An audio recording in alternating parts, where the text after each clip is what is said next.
ద్వితీయోపదేశకాండం 11వ అధ్యాయం 10 నుంచి 12 వరకు చదువుకుందాం. డ్యూటరానమీ చాప్టర్ 11, 10 to 11, 10వ వచనం నుంచి 12 వరకు చదువు. మీరు స్వాధీనపరచుకొనబోవు దేశము మీరు బయలుదేరి వచ్చిన ఐగుప్తు దేశం వంటిది కాదు. అక్కడ నీవు విత్తనములు విత్తి కూర తోటకు నీరు కట్టినట్లు నీ కాళ్లతో నీ చేలకు నీరు కట్టితివి. మీరు నది దాటి స్వాధీనపరచుకొనుటకు వెళ్ళుచున్న దేశము కొండలు లోయలు గల దేశం. అది ఆకాశ వర్షజలము త్రాగును. అది నీ దేవుడైన యెహోవా లక్ష్యపెట్టు దేశం. నీ దేవుడైన యెహోవా కన్నులు సంవత్సరాది మొదలుకొని సంవత్సరాంతం వరకు ఎల్లప్పుడూ దాని మీద ఉండును. ప్రార్థన చేసుకుందాం. ప్రేమ కలిగిన మా పరలోకపు తండ్రి, మీ ఘనమైన అతి పరిశుద్ధమైన నామానికి వందనాలు స్తోత్రాలు తెలియజేస్తూ ఉన్నాం. ఉదయకాల సమయంలో మీ సన్నిధికి చేరి మిమ్మల్ని స్తుతించి ఆరాధించడానికి దయచేసిన అవకాశాన్ని బట్టి మీకు స్తోత్రాలు. ఈ సమయంలో వాక్యపు వెలుగులో మమ్మల్ని మేము పరిశీలించుకొని ప్రభువనైనా మీ యొక్క చిత్తాన్ని అర్థం చేసుకొని మార్చుకోవడానికి ఇష్టపడడానికి సహాయం దయచేయమని, మా పరిస్థితుల్ని మా యొక్క స్థితిని అర్థం చేసుకోవడానికి కృప చూపించమని ప్రాధేయపడతా ఉన్నాం తండ్రి. ప్రభా మీకు లోబడి గ్రహించడానికి విశ్వసించడానికి సహాయం దయచేయమని ప్రాధేయపడతా ఉన్నాం. విని గ్రహించి లోబడ్డానికి కృప చూపించండి. అంధకార శక్తిని లయపరచమని, ప్రతి ఆటంకాన్ని దూరపరచమని ప్రభా మీరే మాట్లాడమని యేసు ప్రభు వారి అతి పరిశుద్ధమైన నామంలో ప్రార్థన అడిగి వేడుకొంచున్నాం తండ్రి. ఆమేన్. అమెరికా దేశంలో లాస్ వెగాస్ అనే ప్రాంతంలో ఈ టన్నెల్ డ్వెల్లర్స్ అని ఉంటారు. వాళ్ళు ఏంటంటే ఈ వరదలు వచ్చేటప్పుడు వాటర్ అంతా పోవడానికి టన్నెల్స్ ఏర్పాటు చేశారంట అండర్ గ్రౌండ్లో. ఆ టన్నెల్స్ ఎప్పుడో సంవత్సరంకి ఒకసారి కానీ వాటర్ రాదు, లేకపోతే ఖాళీగానే ఉంటాయి ఆ టన్నెల్స్.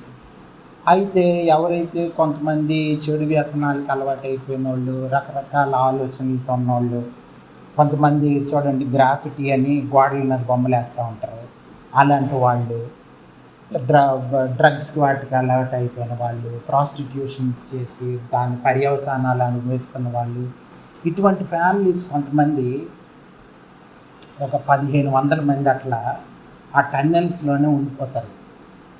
అక్కడే బ్రతుకుతూ ఉంటారు. కొంతమంది అయితే బెడ్లు ఏర్పాటు చేసుకొని అక్కడే ఉండిపోయిన వాళ్ళు కూడా ఉన్నారు. అయితే అక్కడ కొన్ని డేంజరస్ మస్కిటోస్ ఉంటాయి, స్పైడర్స్ ఉంటాయి. అయినా సరే వాళ్ళు అట్లనే అందులోనే, అంటే వాళ్ళు బయట ప్రపంచం ఇష్టం లేక బయట ప్రపంచం మీద బ్రతకడం. కొంతమంది వెళ్ళి వాళ్ళని ఇంటర్వ్యూ చేస్తే బయట కన్నా ఇక్కడే బెటర్గా ఉంది, ఎంత డేంజరస్ ఈ స్పైడర్స్ అలాంటివి ఉన్నాయి, దోమలు ఉన్నాయి, ఇందులో ఎందుకు బ్రతుకుతున్నారు, బయట జీవించవచ్చు కదా అంటే బయట కన్నా ఇక్కడే బాగుంది మాకని వాళ్ళు అంటా ఉన్నారు. సో చాలామంది క్రైస్తవులు కూడా డిఫీటెడ్ లైఫ్ జీవిస్తూ ఉన్నారు. చాలామంది ఓవర్కమింగ్ లైఫ్ దొరకక డిఫీటెడ్ లైఫ్ జీవిస్తూ ఉన్నారు. దానికి కారణం ఏంటని అని ఒక భక్తుడు ఏం మాట్లాడుతున్నాడంటే, వాళ్ళకి అదే కంఫర్టబుల్గా ఉంది. డిఫీటెడ్ లైఫే కంఫర్టబుల్గా ఉంది, అందులోనే సౌకర్యంగా ఉంది. కాబట్టి వాళ్ళు ఓవర్కమింగ్ లైఫ్ కావాలని కోరుకోవట్లేదు, దొరకట్లేదు. నాకు అది విన్నప్పుడు, ఆ మాటలు చదువుతున్నప్పుడు నాకు చాలా ఇది అనిపించింది అన్నమాట. అంటే కోరుకోవట్లేదు జనాలు, అంటే నిజమైన క్రైస్తవ జీవితం కావాలని కోరుకోవట్లేదు. అటువంటి జీవితం జీవించాలి. మన పరిస్థితి బాగాలేదు, పాపపు జీవితం, భయంకరమైన జీవితం జీవిస్తున్నాము. అఫ్కోర్స్ మనకు కంఫర్ట్స్ ఉండొచ్చు, లేకపోతే ఇప్పుడు చూడండి ఆ టన్నెల్లో వాళ్ళకి హ్యాపీగా ఉంది లోపల. కొంతమందికి తెలుస్తుంది వాళ్ళ జీవితం బాగాలేదని.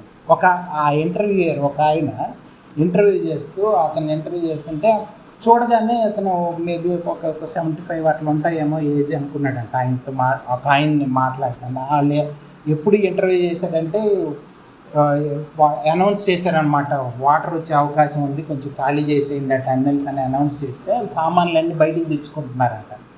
అప్పుడు ఇంటర్వ్యూ చేశాడు. ఆయన సైకిల్ ఒకటి బయట పెట్టుకుంటా ఉంటే లోపల సైకిల్స్ అవి కూడా ఉన్నాయన్నమాట. వాళ్ళకి బయట పెట్టుకుంటుంటే ఆయన అడిగాడు అనమాట, ఆయనతో ఇంటర్వ్యూ అడిగాడు, లోపల ఎందుకున్నావు ఏంటి అని అడుగుతూ ఉంటే ఆయన చెప్తా ఉన్నాడు అనమాట, మా మదర్ ప్రాస్టిట్యూషన్ చేసేది, మా ఫాదర్ గ్యాంగ్స్టరు, నన్ను మా మదర్ ఇక్కడ వదిలేసింది, ఇట్లా ఏవో ఆయన ఇవన్నీ చెప్తా ఉన్నాడు అనమాట.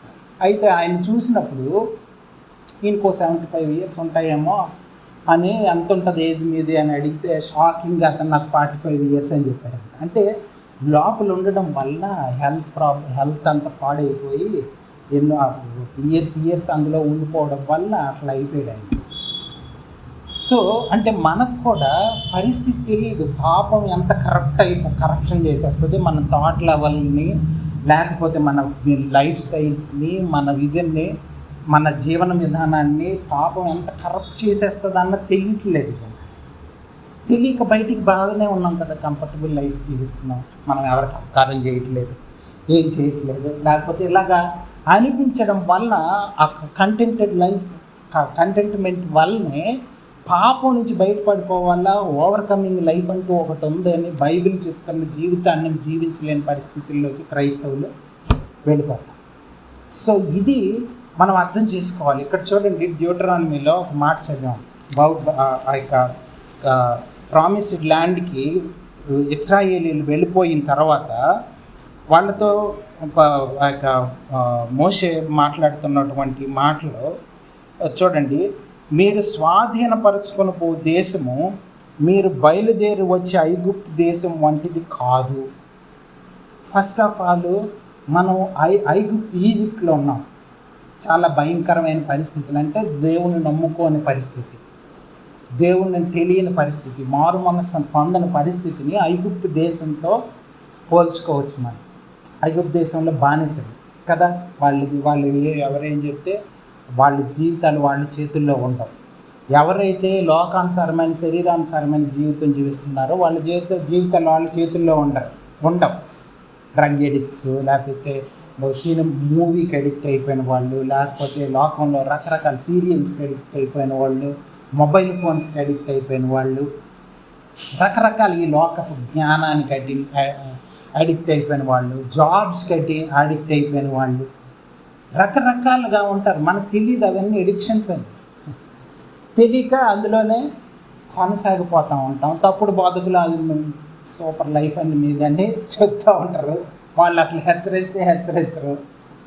సో దానివల్ల ఏమవుతుంది, మనకి తెలియకుండా అసలు ఓవర్కమింగ్ లైఫ్ అంటే ఒకటి ఉంది, ఒకటి దేవుడు ఇచ్చే గాడ్లీ లైఫ్ ఒకటి ఉంది అన్నది సంగతే తెలియట్లేదు.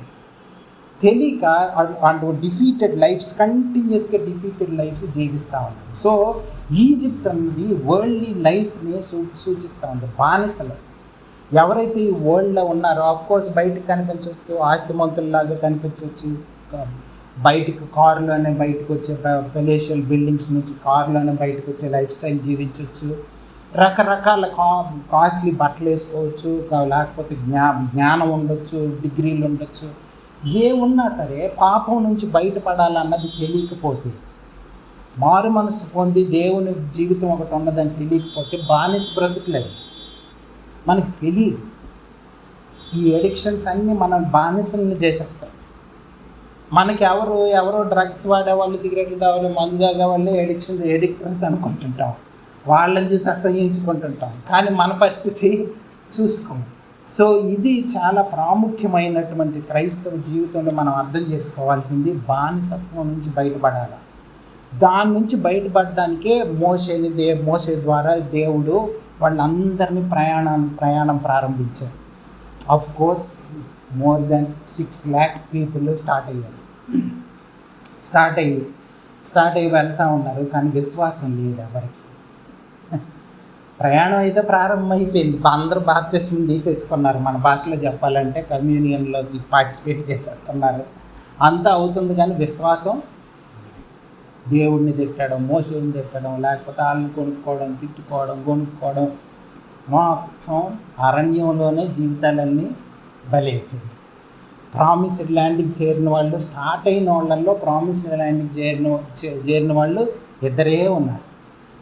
అంత భయంకరమైన అవిశ్వాసం ఇశ్రాయేలీయుల్లో, అంత భయంకరమైన అవిశ్వాసం. మోసే మాటలు నమ్మరు, దేవుని మాటలు నమ్మరు, గొనుక్కుంటుంటారు, సనుక్కుంటుంటారు, ఆశీర్వాదాలన్నీ అనుభవిస్తుంటారు, మేఘస్తంభం కింద వెళ్తూ ఉంటారు, అగ్నిస్తంభం కింద నడుస్తూ ఉంటారు, చెప్పులు అరిగిపోకుండా ఉండడం చూస్తుంటారు, ఆహారంకి లోటు లేకుండా పైనుంచి మన్నా కురుస్తూ ఉంటుంది, హ్యాపీగా లైఫ్ వెళ్తూ ఉంటుంది.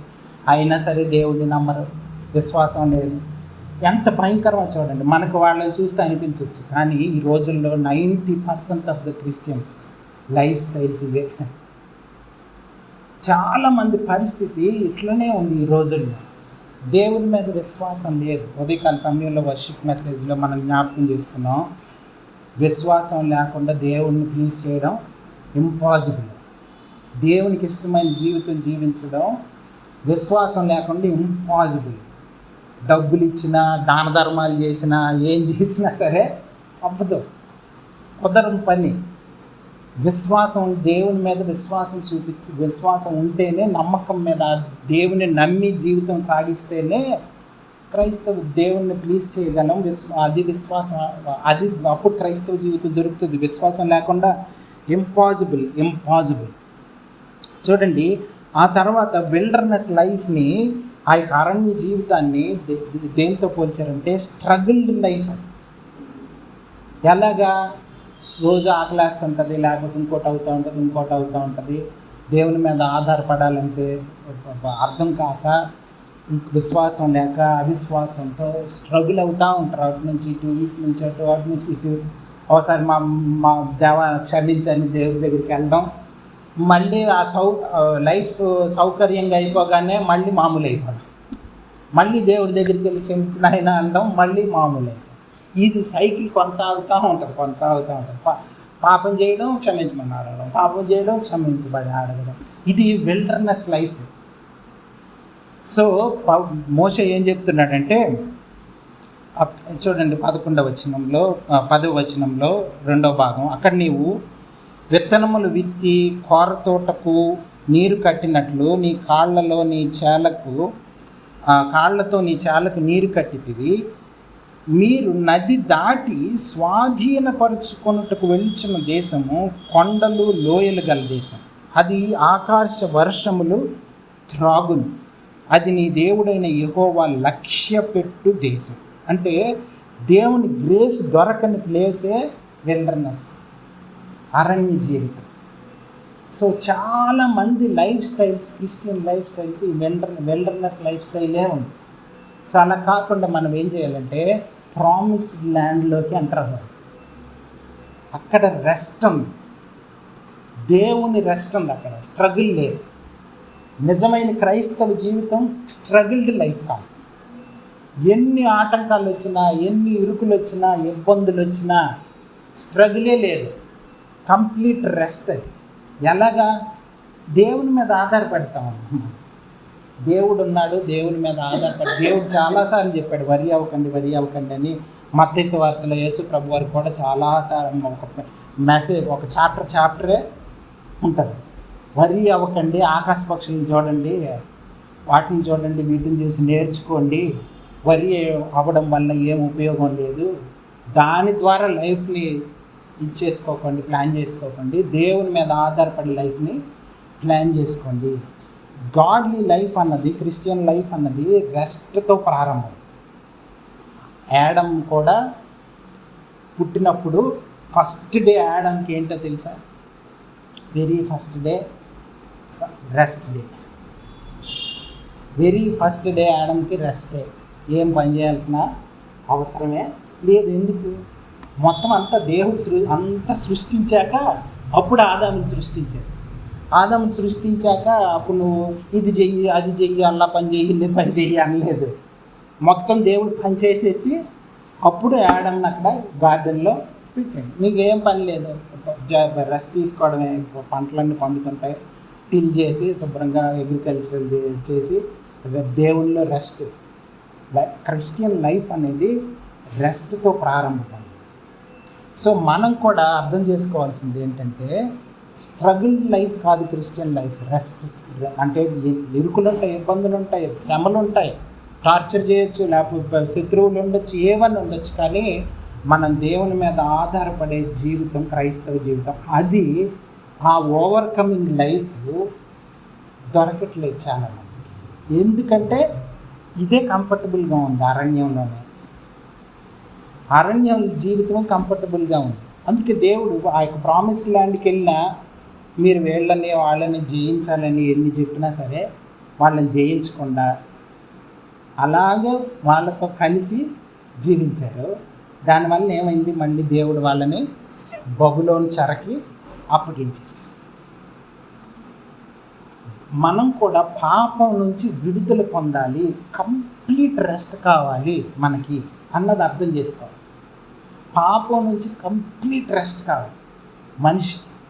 అదే నిజమైంది. అప్పుడే దేవుణ్ణి ప్లీజ్ చేసే జీవితం దొరుకుతుంది ప్రతి పాపం నుంచి. ఆఫ్కోర్స్ మనకు అన్ని పాపాలు తెలియవు. అంటే మన జర్నీలో ఇనీషియల్గా మనకి సినిమాలు చూడడం పాపం, లేకపోతే ఇది పాపం అది పాపం అనుకొని అవి మానేస్తాం. ఆ తర్వాత తెలుస్తుంది ఇంకా చాలా వదులుకోవాల్సినవి చాలానే ఉన్నాయి అని చెప్పి అప్పుడు తెలుస్తూ ఉంటుంది రోజు రోజు వెళ్ళే కొద్ది. సో ఇలాగ ముందుకెళ్తా ఉంటే దేవుల్లో మనకు చాలా తెలుస్తూ ఉంటాయి, చాలా దేవుడు తెలియజేస్తూ ఉంటాడు. సో దేవుడు చాలా తెలియజేస్తూ ఉంటాడు. సో మనం అర్థం చేసుకొని ముందుకెళ్తూ ఉండాలి. చూడండి, యోహాను సువార్త 17వ అధ్యాయం 23వ వచనం చదువుతున్నాను. యోహాను సువార్త 17వ అధ్యాయం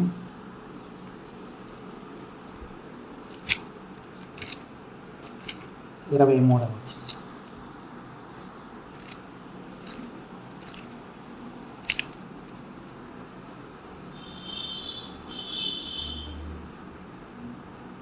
పేజ్ నంబర్ 98. వారి యందు నేనును నా యందు నీవును ఉండుట వలన వారు సంపూర్ణులుగా చేయబడి ఏకముగా ఉన్నందున నీవు నన్ను పంపితువనియు నీవు నన్ను ప్రేమించినట్టే వారిని కూడా ప్రేమించుతవనియు లోకం తెలుసుకున్నట్లు నాకు అనుగ్రహించిన మహిమను వారికి ఇచ్చింది. చూడండి, దేవుడు యేసు ప్రభువారిని ఎట్లా ప్రేమిస్తున్నాడో మనల్ని అలాగే ప్రేమిస్తున్నాడని అర్థం చేసుకోవాలి. ఇంకోటి ఏంటంటే, దేవుడిని యేసు ప్రభువారిని ఎంత మహింపరిచాడో మనల్ని కూడా అంతే మహింపరచడానికి దేవుడు ఇష్టపడుతున్నాడు. అంటే అర్థం ఏంటి, మనం కూడా యేసు ప్రభువారి లాంటి జీవితం జీవించాలని అర్థం. ఆ మహిమ దొరకాలంటే, డిఫీటెడ్ లైఫ్ కాకుండా ఓవర్కమింగ్ లైఫ్ దొరకాలంటే యేసు ప్రభువారి లాగే మనల్ని ప్రేమిస్తున్నాడు, అటువంటి జీవితం ఇస్తాడు మనకి. దేవుడు యేసు ప్రభువారు ఈ లోకంలో ఎలాగైతే శరీరానుసారమైన జీవితాన్ని చంపేశాడో అలాగే మనం కూడా శరీరానుసారమైన జీవం చంపేసేటట్లు చేయగలం, కంప్లీట్గా డిస్ట్రాయ్ చేసేయగలం. కానీ మనలో ఉంది.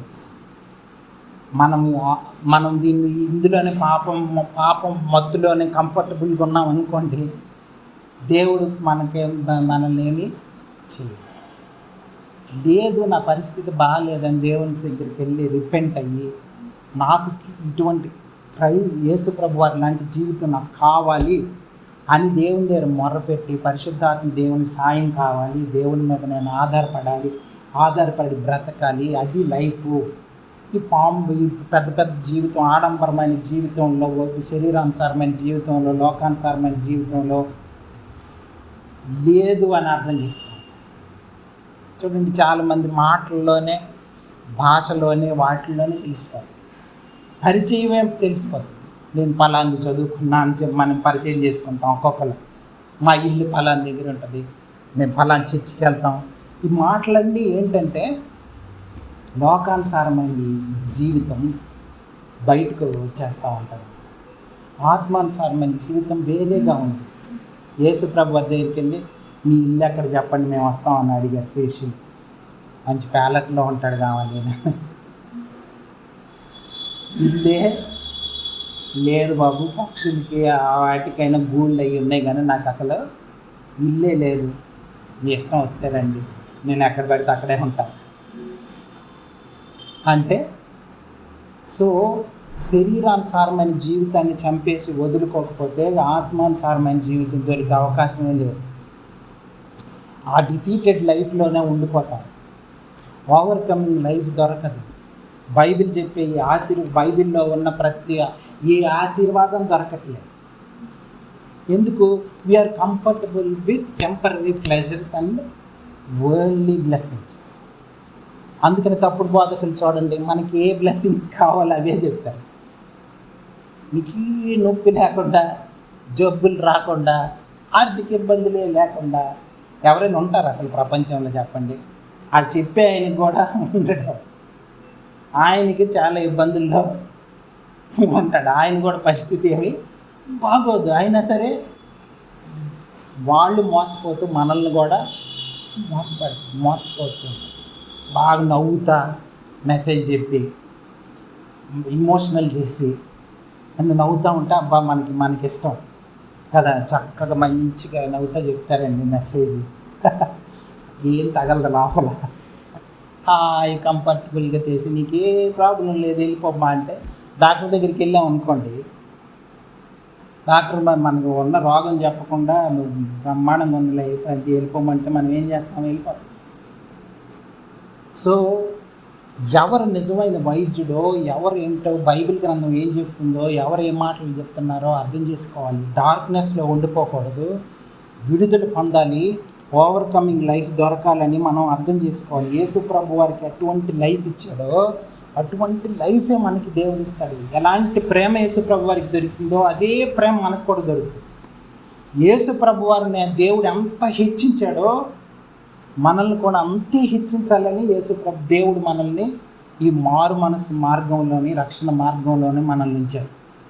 విల్డర్నెస్లోనే చచ్చిపోవడానికి కాదు, అరణ్యంలోనే జీవితం అంతం చేసుకోవడానికి కాదు. ఇది చాలా జాగ్రత్తగా మనం అర్థం చేసుకోవాలి. అబండెంట్ లైఫ్ అన్నది ఒకటి ఉందని చూడండి. అదే యోహాను సువార్త 17వ అధ్యాయంలో 10వ వచనంలో చదువుతున్నాను చూడండి. నావన్నీయు నీవియు నావి. అంటే శిష్యుల కోసం ప్రార్థన చేస్తున్నాడు యేసు ప్రభు వారు. చివరి ప్రార్థన ఇది. 17వ అధ్యాయం అంతా కూడా యేసు ప్రభు వారు సిలువకు అప్పగించబడే ముందు చేస్తున్న లాంగ్ ప్రేయర్ ఇది. నావన్నీయు నీవియు నావి, వారి యందు నేను మహిమపరచబడి ఉన్నాను. అంటే తండ్రికి ఏమైతే ఆస్తి ఉందో, ఆశీర్వాదాలు ఉన్నాయో, తండ్రి దగ్గర ఎంత అయితే ఉందో మొత్తం అంతా కూడా ఎవరిది? యేసు ప్రభు వారి. యేసు ప్రభు వారి అన్నీ కూడా మనకు చెందాలని ప్రార్థన చేస్తాం.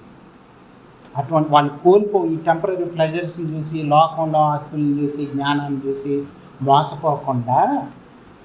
మోసపోకుండా దేవుడి ఆస్తిని నాకు కావాలి, దేవుడిచ్చే స్వాస్థ్యం కావాలి, ఆ బ్లెస్సింగ్స్ నాకు కావాలని కోరుకోవాలని దేవుడు ఇష్టపడుతున్నాడు. దానికోసం ప్రార్థన చేస్తున్నాడు. వీళ్ళకి అందరికీ నీవన్నీ నాకు ఎట్లా దక్కినాయో వీళ్ళకి కూడా దక్కాలి, శిష్యులకు కూడా దక్కాలి అని ప్రార్థన చేస్తాడు. దేవుడే మన కోసం ప్రార్థన చేస్తాడు. ఇటువంటి ప్రార్థన, ఆయన ప్రార్థనలకి మన ప్రార్థనలు కూడా ఏకీభవించాలి. ఆయన ప్రార్థనలకి లోబడాలి మనం కూడా. అటువంటి ప్రార్థన మనం కూడా చేస్తే మనకు కూడా ఆశీర్వాదాలు దొరుకుతాయి. లేకపోతే దొరకదు. ఇంపాసిబుల్. విశ్వాసం లేకుండా, దేవుని మీద ఆధారపడి బ్రతకకుండా ఇంపాసిబుల్. చాలామంది ఈ రోజుల్లో చాలా తప్పుడు బోధలు, మోసపుచ్చే బోధలు. మారు మనసు పొందావు కదా, బాప్తిస్మం తీసుకున్నావు కదా, స్వర్గం గ్యారంటీ. తర్వాత నీకు ప్రివిలేజ్లు ఏమన్నా తగ్గుతాయేమో కానీ అంటే ఏం చేస్తాడు? వచ్చాను వీడికి ఇంకా పాపం చేయడం మాట్లాడతాడు. ఇష్టం వచ్చినట్టు జీవించవచ్చు, బాప్తిస్మం తీసుకున్నాను కదా అయిపోయిందని.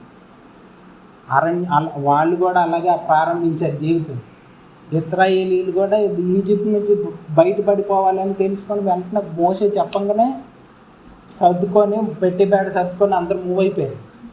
వాళ్ళు కూడా మన భాషలో చెప్పాలంటే బాప్తిస్మం తీసుకున్నారు, కమ్యూనియన్లో పార్టిసిపేట్ చేస్తున్నారు, అన్నీ చేశారు. చివరికి అరణ్యంలోని జీవితాలు అంతమైపోయాయి. చాలా తప్పుడు బోధకులు విపరీతంగా ఎక్కువైపోయి ప్రజలను మోసపుచ్చేవాళ్ళు చాలా చాలా ఎక్కువైపోయినాయి. చూడండి, చివరిగా ఒక మాట చదివి మనం యొక్క బలలో పాల్గొందాం. ఆ యొక్క ద్వితీయోపదేశ కాండంలోనే ఒక మాట చదువుతాం.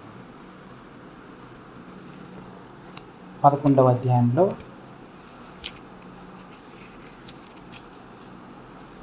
10వ వచనం చదివాం కదా, 12వ వచనం. అది ఆకాశ వర్ష జలం త్రాగేస్తుంది. అంటే ల్యాండ్ నువ్వేం చేయాల్సిన అవసరం లేదు, విత్తనాలు వేస్తే ఆటోమేటిక్గా పండేస్తూ ఉంటాము. వాటర్ కోసం ప్రాబ్లం లేదు, ఎందుకంటే ఆ ల్యాండ్ వర్షం పడగానే తాగేసి రిస్టోర్ చేసేస్తాం. అటువంటి ల్యాండ్ అది. సో స్ట్రగుల్ లైఫే లేదు, అటువంటి లైఫ్ కాదు. ఆ దేశం కొండలు లోయలు గల దేశము, ఆకాశ తాగును ఆ దేవుడు లక్ష్యపడి. ఇంకో మాట చదువుతున్నాను చూడండి. నీ దేవుడైన యెహోవా కన్నులు సంవత్సరాది మొదలుకొని సంవత్సరాంతం వరకు ఎల్లప్పుడూ దాని మీద ఉంటాయి. మనం కానీ దేవుణ్ణి డెలిజెంట్గా సీక్ చేస్తే, ఇక్కడ ఇర్మియా గ్రంథంలో ఉంది 29:13, దేవుడిని సీక్ హిమ్ డెలిజెంట్లీ అని ఉంది. అంటే దేవుణ్ణి పట్టుకొని నాకు ఈ లైఫ్ కావాలని రోజు ప్రార్థన చేస్తే ఇటువంటి స్ట్రగుల్ లేని ఒక గ్రేస్, అంటే సంపూర్ణంగా దేవుని కృప మీద ఆధారపడి జీవితాన్ని మనకిస్తాడు. అది కావాలా? లోకానుసారమైన జీవితం, టెంపరీగా ఆ మత్తులో బతికేసి చచ్చిపోవాలి. ఆలోచించుకోండి.